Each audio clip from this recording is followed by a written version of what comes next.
शब्दाला धार सत्याची। बोला पुंडलिक वरदा हरी विठ्ठल श्री ज्ञानदेव तुकाराम पंढरीनाथ भगवान की जय। माऊली ज्ञानेश्वर महाराज की जय। जगद्गुरु तुकाराम महाराज की जय। हिंदवी स्वराज्याचे सरसंस्थापक छत्रपती शिवरायांना मानाचा मुजरा करतो।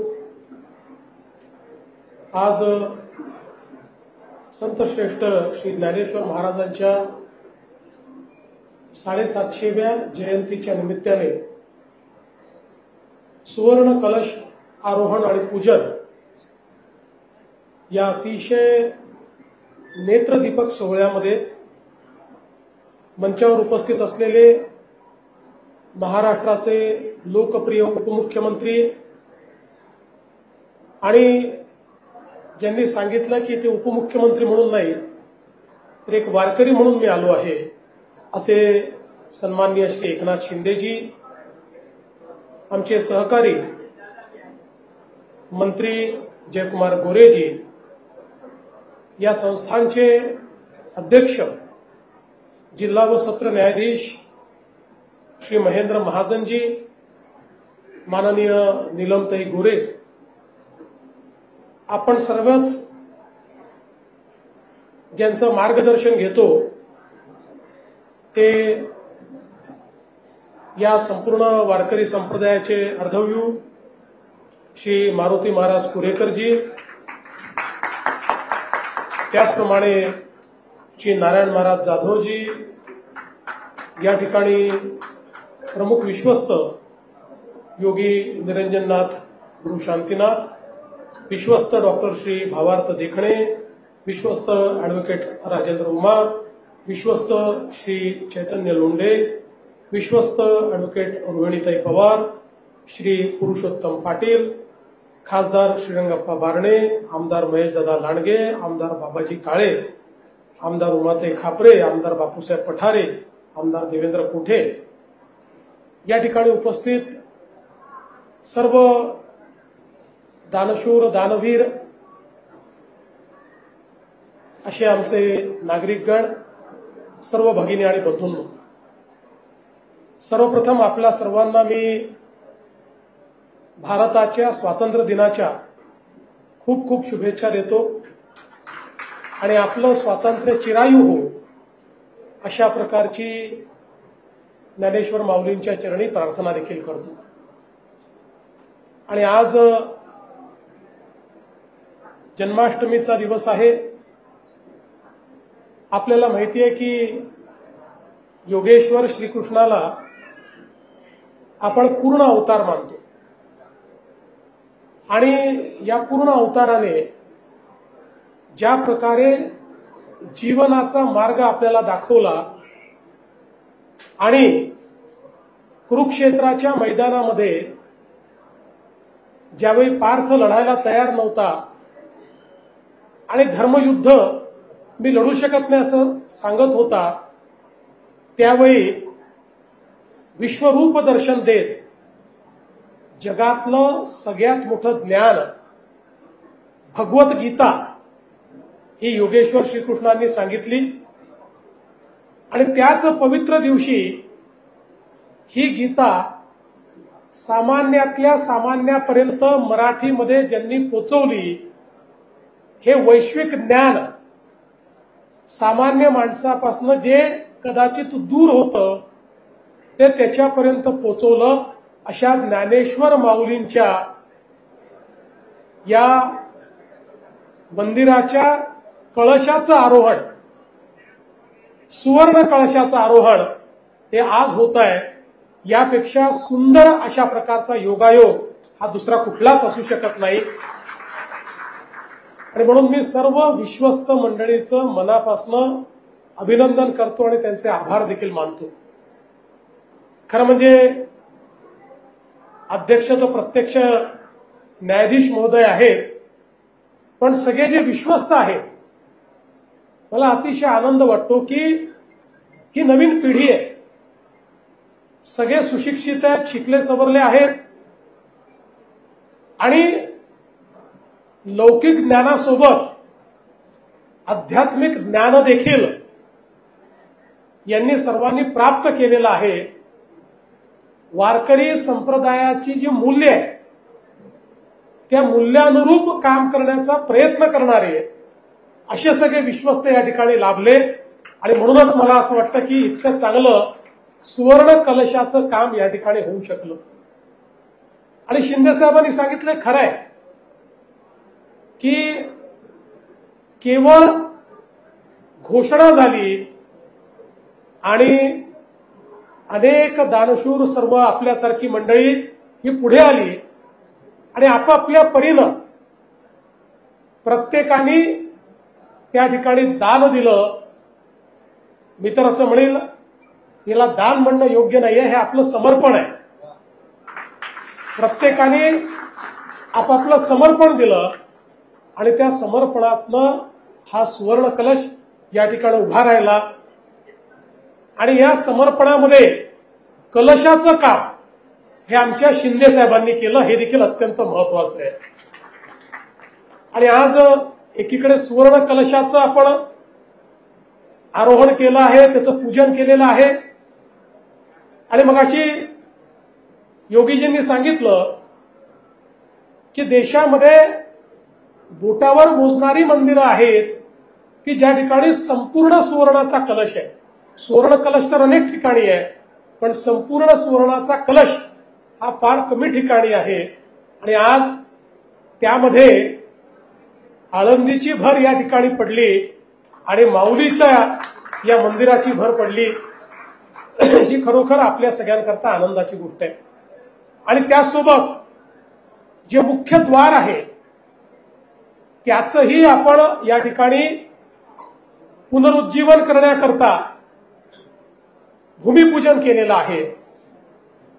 महाजी शिंदे ज्यांनी खऱ्या अर्थानं छत्रपती शिवरायांनी तयार केलेलं हिंदवी स्वराज्य हे ज्यावेळी पानिपतच्या लढाईनंतर पूर्णपणे घायाळ होतं आणि अनेकांना असं वाटायचं की आता मराठा साम्राज्याचा अस्त झाला, हे साम्राज्य पुन्हा उभं राहू शकत नाही.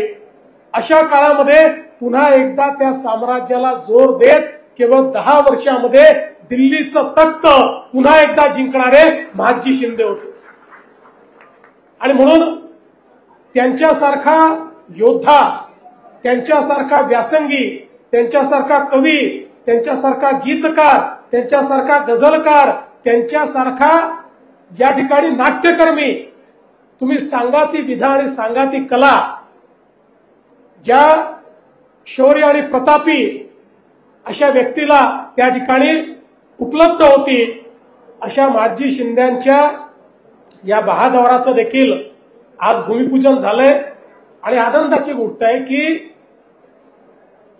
मध्यंतरीच्या काळामध्ये आपण फार विचार न करता सगळीकडेच त्या वेळच्या अनुकूलतेनुसार सिमेंट कॉन्क्रीटची काही भर टाकून दिली, वेगळ्या पद्धतीचं बांधकाम करून टाकलं.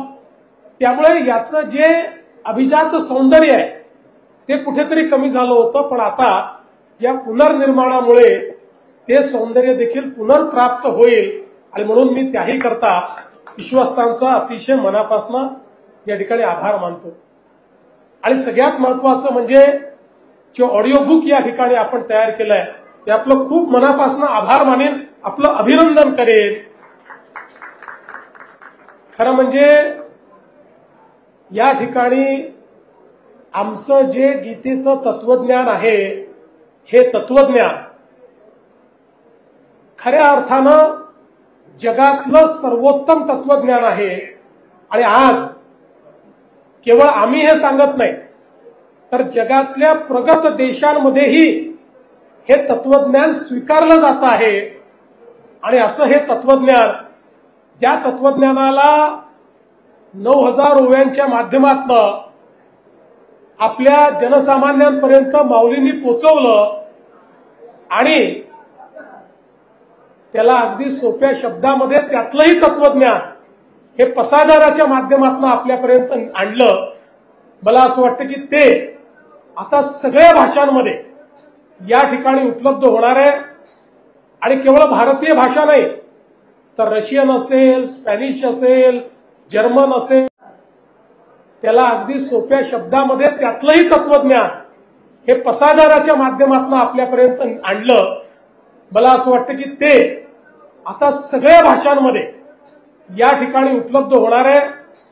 आणि केवळ भारतीय भाषा नाही तर रशियन असेल, स्पॅनिश असेल, जर्मन असेल, फ्रेंच असेल, इटालियन असेल, अशा सगळ्या भाषांमध्ये हे तत्वज्ञान या ठिकाणी आणण्याचं काम करण्यात आलं. मला असं वाटतं हे खूप महत्वाचं आहे आणि म्हणून मी खरोखर आपलं अतिशय मनापासून अभिनंदन करतो. आज आपण सगळे पाहू शकतो की आपली जी भारतीय ज्ञान परंपरा आहे या देशाच्या इतिहासामध्ये अनेक वेळा राजकीय गुलामगिरी आपल्याला स्वीकारावी लागली. अनेकांनी आक्रमण करून आपल्याला राजकीय गुलाम केलं, पण आमच्या सांस्कृतिक मूल्यांना कोणी कधीच गुलाम करू शकलं नाही. कारण आमच्याकडे एक इतकी मोठी सांस्कृतिक परंपरा होती. ज्या ज्यावेळी आमच्यावर आक्रमण झालं त्यावेळी या सांस्कृतिक परंपरेने आमचा विचार आणि आमची मूल्य जिवंत ठेवली. आणि त्याचं सगळ्यात मोठं प्रतीक जर काही असेल तर तो आमचा वारकरी संप्रदाय आहे की ज्या वारकरी संप्रदायानं ही आमची शाश्वत वारकरी, आमची जी शाश्वत भारतीय मूल्य आहेत, आमचं जे हिंदू तत्वज्ञान आहे, आमचा जो सनातन धर्म आहे, या प्रत्येकाची मूल्य जोपासून ती पुढच्या पिढीपर्यंत नेली. आणि म्हणून राजकीय गुलामगिरी आली मात्र वैचारिक गुलामगिरी आम्ही स्वीकारली नाही. आणि म्हणूनच आज भारत जगातली सर्वात जुनी आणि सातत्याने चालणारी सभ्यता आहे. पूर्वी लोक सांगायचे इजिप्त आणि बॅबिलोनिया ही जगातली सर्वात जुनी सभ्यता आहे. इजिप्त आणि बॅबिलोनियाची जी सभ्यता आहे 4000 वर्षापूर्वीची आहे, त्यापेक्षा जुनी नाहीये, ती संपून गेली. पण आज भारतामध्ये रत्नागिरीपासनं तर राखीगडीपर्यंत आणि बिरांनापर्यंत वेगवेगळ्या प्रकारची संशोधनं केल्यानंतर 8000 वर्षापूर्वीची, 9000 वर्षापूर्वीची शहरं सापडत आहेत. गावं नाही, शहरं, ज्याच्यामध्ये पूर्ण रूपाने विकसित अशा प्रकारची नगरं, जो तुकाराम महाराजांनी सांगितलं होतं नगरं स्थापनित करावी, तशा प्रकारची नगरं ही आपल्याला त्या ठिकाणी पाहायला मिळत आहेत की ज्याच्यामध्ये बहुमजली इमारती आहेत, ज्याच्यामध्ये ड्रेनेजची व्यवस्था आहे, ज्याच्यामध्ये मोठे मोठे रस्ते आहेत. म्हणजे ज्यावेळी जगाला संस्कृती काय आहे हे माहिती नव्हतं त्याही वेळी या भारतामध्ये ही सांस्कृतिक चेतना जिवंत होती. आणि त्याही वेळी आपण जर बघितलं तर आपल्याला त्या ठिकाणी खऱ्या अर्थानं हीच सांस्कृतिक मूल्य, हाच वैष्णव धर्म, हीच शिवाची उपासना, हे सगळं आपल्याला त्या ठिकाणी पाहायला मिळतं. म्हणजे आपण हे जे काही सनातन सांगितलेलं आहे त्या सनातनचा अर्थ काय आहे? सनातनचा अर्थ आहे जे कधीच संपू शकत नाही, जे नेहमी चालत राहतं, जे पुण्य पुरातन आहे पण नित्य नूतन आहे, जे प्रवाहासारखं आहे, जो प्रवाह थांबू शकत नाही, असा जो प्रवाह आहे की ज्या प्रवाहातलं पाणी हे निरंतर शुद्ध होत असतं, अशा प्रकारचा प्रवाह असलेली ही सनातन संस्कृती. आणि आज जगाने हे मान्य केलं की ही सनातन संस्कृतीच आणि हा भारतीय सभ्यता ही सगळ्यात जुनी सभ्यता आहे. आणि आज भाषांमध्येही आमच्या भाषा, संस्कृत असेल, तमिळ असेल, या सगळ्या भाषा याच जगातल्या प्राचीन भाषा आहेत, हे आज जगाने मान्य केलेलं आहे. अनेक वर्षापर्यंत या ठिकाणी जी काही हरप्पन संस्कृती जिला म्हटलं गेलं त्याच्यामधली लिपी ही कोणती आहे हे देखील सापडत नव्हतं. त्या लिपीचा अर्थ काय आहे हे देखील सापडत नव्हतं. पण आता तेही सापडलं. लोक म्हणायचे ही संस्कृतची आधीची भाषा आहे, हरप्पन भाषा बाहेरून आलेली आहे. पण आता जेव्हा हरप्पन भाषेचं देखील कोडं उलगडलं तर लक्षात आलं लिपी वेगळी आहे पण भाषा संस्कृत आहे. हरप्पन भाषेमध्ये लिहिलेली प्रत्येक गोष्ट ही संस्कृतमध्ये लिहिलेली आहे. म्हणजे जेव्हा आताचा युरोप हा स्टोन एज मध्ये होता किंवा आताचा अमेरिका जेव्हा अस्तित्वातही नव्हता त्यावेळी पूर्णपणे विकसित स्वरूपामध्ये सभ्यता आणि संस्कृती असलेला देश आपण होतो. आणि म्हणूनच मला असं वाटतं की ही जी विचाराची परंपरा आहे, हा जो विचाराचा ठेवा आहे, हा अत्यंत महत्वाचा आहे.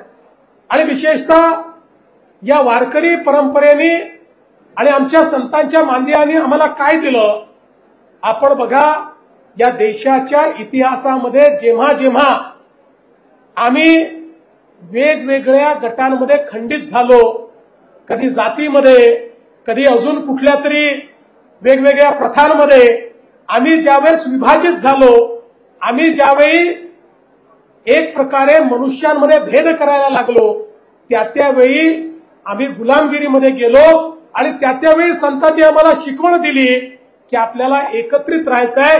आज आपण जर संतांची शिकवण आणि संपूर्ण वारकरी परंपरा बघितली तर ही परंपरा अशी आहे जी प्रत्येक आमचा वारकरी हा समोरच्या वारकऱ्यामध्ये पांडुरंगाला पाहतो. तो त्याची जात पाहत नाही, पंथ पाहत नाही, भाषा पाहत नाही, त्याच्याकडे श्रीमंती आहे की गरिबी आहे पाहत नाही. तो त्याच्या पायामध्ये त्या ठिकाणी दंडवत करतो, त्याच्या पाया पडतो आणि त्याच्यामध्ये विठ्ठल पाहतो.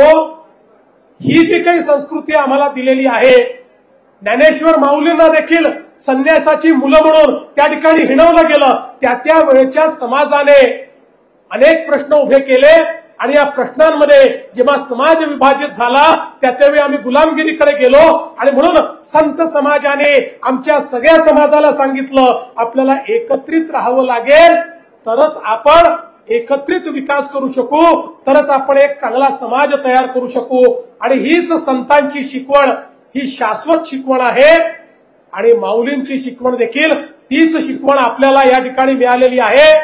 कारण माऊलींनी पसायदानाच्या माध्यमातून कुठल्या व्यक्तीकरता दान मागितलेलं नाही, कुठल्या परिवाराकरता दान मागितलेलं नाही, केवळ वैष्णवांकरता देखील दान मागितलेलं नाही, संपूर्ण विश्वाकरता दान मागितलेलं आहे.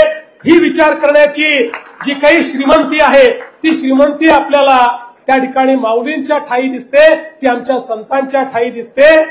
आणि खऱ्या अर्थानं केवळ 21 वर्ष माऊलींचं जीवन होतं, ते तर आज संजीवन आहेत. पण या भौतिक जगामध्ये केवळ 21 वर्ष आपल्यामध्ये ते होते. पण या 21 वर्षाच्या आपल्या जीवनामध्ये आपल्याला जे काही ते देऊन गेले, हे मात्र कितीही शतकं गेली तरी देखील त्या ठिकाणी आपल्याला मार्ग दाखवत राहणार आहे. खरं म्हणजे मला असं वाटतं की नामदेवरायांचे आपण आभार मानले पाहिजेत की त्यांनी ज्या प्रकारे हा संजीवन सोहळा आपल्यापर्यंत पोहोचवला. आणि विचार करा की ही सगळी मंडळी किती योगी होती, किती यांच्यामध्ये एक प्रकारे ईश्वराचा अंश होता की संजीवन समाधी घ्यायची. म्हणजे मला असं वाटतं आपण जर विचार केला तरी आपल्या अंगावर एक थरार उभा होतो. पण अशा प्रकारे इतकं मोठं कार्य करायचं. आणि म्हणूनच आज ज्यावेळी आपण या ठिकाणी येतो त्यावेळी त्यांनी तयार केलेली ऊर्जा ही आपल्याला प्राप्त होत असते. आणि ती ऊर्जा आपल्याला सन्मार्ग दाखवते, ती ऊर्जा आपल्याला चांगलं कार्य करण्याची शक्ती त्या ठिकाणी देते. आणि म्हणूनच आज इतक्या चांगल्या कार्यक्रमामध्ये तुम्ही आम्हाला बोलवलं. बघा, शेवटी आमच्याही मात्या पित्यांनी काहीतरी चांगली कामं केली असतील म्हणून आम्हाला प्रत्यक्ष या मंदिराच्या कळसारोहणाच्या कार्यक्रमामध्ये प्रमुख अतिथी म्हणून येता आलं. आणि म्हणून मी आपले सर्वांचे अतिशय मनापासून आभार मानतो, सर्व दानदात्यांचे आभार मानतो आणि माझं बोलणं संपवतो. धन्यवाद. जय हिंद, जय महाराष्ट्र, रामकृष्ण हरी. आपल्या परिसरातील महत्त्वाच्या बातम्या पाहण्यासाठी आजच आमच्या शौर्य वार्ता न्यूज चॅनलला YouTube वर सबस्क्राईब करा आणि बेल आयकॉन प्रेस करा.